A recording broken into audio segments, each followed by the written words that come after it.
Ma'am আমাদের এই 400 গাড়িটা আপনার চালিয়ে কেমন লাগছে? চালিয়ে তো ভালোই লাগছে, স্মুথ আছে, ডিসপ্লেটা সুন্দর আছে।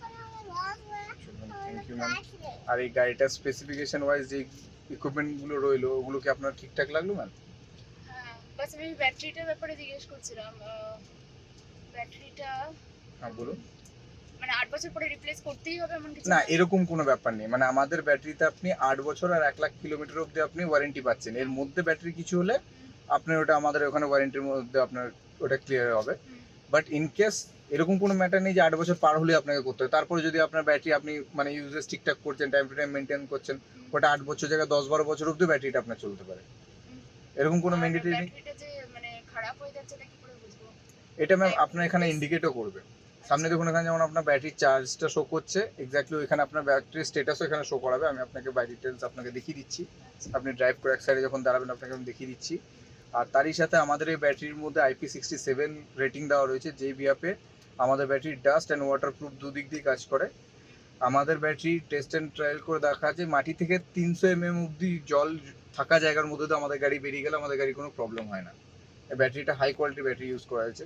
তো এনি প্রিকশনস কি ব্যাটারি কারের আর পেট্রোলের মধ্যে কোনো ডিফারেন্স আছে? ম্যাম আচ্ছা, আমাকে অবভিয়াসলি ডিফারেন্স তো অনেকটাই আছে। ফার্স্ট অফ অল ব্যাটারি কারে গেলে আপনি একটা এনভায়রনমেন্টালে ভালোর জন্য একটা ইয়েতে গ্রিন। না আমাকে কি কি চেঞ্জ করতে হবে অ্যাপার্ট ফ্রম চার্জিং আর কি? আপনি চার্জিং বরঞ্চ এখানে আপনার কম আসবে। আপনার এখানে যদি আপনি ড্রাইভিং কস্ট দেখেন, আপনি এখানে অনেক কম দামের মধ্যে আপনার এটা ফিউল এফিসিয়েন্সিটা এসে যাবে। আপনি যদি নর্মাল একটা পেট্রোল গাড়ি নেন, আপনার পার ডে মোটামুটি 50 কিলোমিটার যদি আপ ডাউন থাকে, না আমার এতটা আপ ডাউন নেই। মোটামুটি তাও কতটা মতো হয়? আমার খালি এখান থেকে মিশনের ঘর আর মাঝে মাঝে সিটি সেন্টার যাওয়া হয়, আর কিছু না। মানে 20-30 কিলোমিটার আমি ধরে নিলাম। ধরুন মাসে একবার কলকাতা গেলাম এটা নিয়ে, তো একবার ফুল চার্জে কলকাতা পুরো যাবে? আরামসে ম্যাম, এটা আপনার ফুল চার্জে 300 কিলোমিটার অব্দি রেঞ্জ আছে। আচ্ছা তো আপনি আরামসে অনায়াসে কলকাতা চলে যেতে পারবেন, ওখানে একবার চার্জ করলে আবার রিটার্নে চলে আসতে পারবেন। আচ্ছা। কোনো অসুবিধা হবে না। আর তার সাথে ফিউল এফিসিয়েন্সির দিক দিয়ে যদি দেখেন, এটা আপনার much more better. Because normally আমরা আপনাকে একটা হিসাবও দেখিয়ে দেবো। নর্মালি গাড়িতে যদি কোনো গাড়ির ক্ষেত্রে মানে দিন পিছু সে 50 কিলোমিটার চালায়, তো তার মাস গেলে যদি 15,000 টাকা ফিউলে খরচা হয়, এই গাড়ি সেটা 2.5 থেকে 3,000 টাকা খরচা হয় তার, সেই একই সেম ফিউল এফিসিয়েন্সিতে কাজ হবে আর একই ডিস্টেন্সে কভার করতে পারবে। আর আমার যেরকম চালানো, আমার হসপিটাল মানে আমার 4 মিনিট লাগে।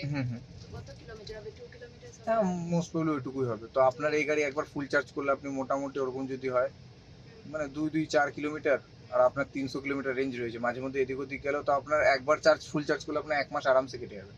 যদি অন্য কোথাও যাচ্ছি না তাহলে আপনার 1 থেকে 1.5 মাস চোখ বন্ধ করে একবার চার্জে কেটে যাবে। আর একবার চার্জ করতে গোটা গাড়িটা 40 টাকা আপনার খরচা। আপনার এখানে মোটামুটি এখন মানে পার ইউনিট কত করে আপনার আইডিয়া আছে ম্যাম? কারণ এটা ফুল চার্জ হতে 40 ইউনিট কারেন্ট পড়ে, মানে 39.4 ইউনিট। তো আমরা মোটামুটি পার ইউনিটে দেখি, মানে পার ভর্তি হতে 1 ইউনিট করে আপনার কারেন্ট পড়ে। আর 1 ইউনিটে আই থিঙ্ক এই সমস্ত জায়গায় তো 10 টাকা করে পার ইউনিট হবে। তো সেই ক্ষেত্রে আপনি 400 টাকার খরচায় আপনি মোটামুটি 1.5 মাস অব্দি আপনার অফিস আপ ডাউন আর মাঝে মধ্যে একটু এদিক ওদিক করে আরামসে কাটিয়ে নিতে পারবেন জাস্ট 400 টাকায়। আর এটা 1 মাস মিনিমাম, ম্যাক্সিমাম ওটা 1.5 মাসও হতে পারে, যেহেতু আপনার 4 কিলোমিটার এরকমই চলবে, ওর বেশি তো চলবে না বলছেন। মাঝে মধ্যে হয়তো সিটি সেন্টার, তো আরামসে আপনার হয়ে যাবে। তো আপনি জাস্ট ভেবে দেখুন, আপনি একটা 400 বলছেন? হ্যাঁ একটা 400 ব্যাটারি গাড়িতে এই একটা জিনিস সুবিধা আছে, এটা তো আপনার ফিউলের দিক থেকে। উপরন্তু আপনি যদি সার্ভিসের দিক থেকে দেখেন, এর মধ্যে কিন্তু সার্ভিস কস্ট অনেক কম as compare to others car, petrol and diesel কারের থেকে। বিকজ ওই সমস্ত গাড়িতে ক্লাচ প্লেট এই ধরনের অনেক কিছু এক্সটার্নাল পার্টস লাগে, যেগুলো এই গাড়িতে পার্টসের নামে কিছুই থাকে না। পার্টসের নামে দুটো জিনিস থাকে, এক হচ্ছে আপনার ব্যাটারি আর তার সাথে থাকছে আপনার মোটর। আর দুটোরে আপনি ওয়ারেন্টি পেয়ে যাচ্ছেন 8 বছর আর 1,60,000 কিলোমিটার অব্দি। সো ইন দ্যাট সিচুয়েশন আপনি ওই দিক থেকে সার্ভিস কস্ট আপনার বাঁচবে, আর ফিউল এফিসিয়েন্সিটা তো আপনি দেখলেন জাস্ট 400 টাকায় আপনার মোটামুটি 1 মাস কেটে যাচ্ছে। তো তাও এভারেজ সার্ভিস কস্ট কত? এভারেজ সার্ভিস কস্ট আপনি ধরে চলুন 25 থেকে 30 পয়সা পার কিলোমিটার। এটা আমি ম্যাক্সিমাম করে ইয়ারলি সার্ভিসিং এ কত যায়?